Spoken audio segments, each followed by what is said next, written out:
The wedding hall shimmered with golden chandeliers, white roses draped across polished tables, and hundreds of guests dressed in their finest attire.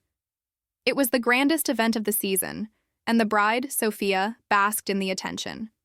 Her gown sparkled with diamonds, her smile rehearsed for every camera. Beside her, the groom, Daniel, seemed quieter, his eyes searching the crowd with something unspoken in them. At the back of the hall, near the servants' corridor, sat a little girl named Maya. Her hair was tied into two small braids, and her dress, though freshly ironed, was simple and worn. She was the janitor's daughter, brought along because her father had no one else to watch her. While he cleaned spills and directed staff, she sat quietly with a small notebook, sketching flowers on the corner of a page. As guests filed in, one table remained empty near the front. Maya's father asked if she could sit there, promising she wouldn't cause trouble.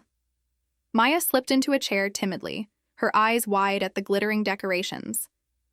For the first time in her young life, she felt like she belonged in a fairy tale. But Sophia spotted her almost instantly. Her face twisted with disdain. She swept across the hall, gown dragging like a queen's train, and stopped at Maya's chair. Guests turned to watch, sensing drama. "You," Sophia snapped, pointing at her, "don't sit here. This table is for family and guests, not for children of janitors." The words cut through the hall like glass shattering. Maya's cheeks flushed crimson as she scrambled to stand.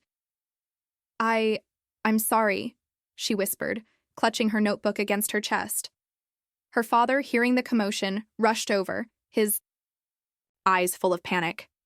But before he could speak, Daniel stood up from his seat at the head table. The room froze. The groom's calm but steady voice rang out. "Sophia, what did you just say?" Sophia tossed her hair proudly. "I said she doesn't belong here. Look at her clothes. Look at her father. This is my wedding, Daniel. I will not have my guests humiliated by a janitor's child."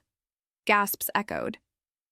Some guests lowered their eyes in discomfort, others whispered in shock. Daniel's expression hardened. He walked slowly to Maya, who stood trembling beside her father. Kneeling down, he looked into her tearful eyes and said gently, "Maya, would you do me the honor of sitting with me today?" The hall fell silent. Sophia's jaw dropped. "Daniel, you can't be serious!" But he ignored her.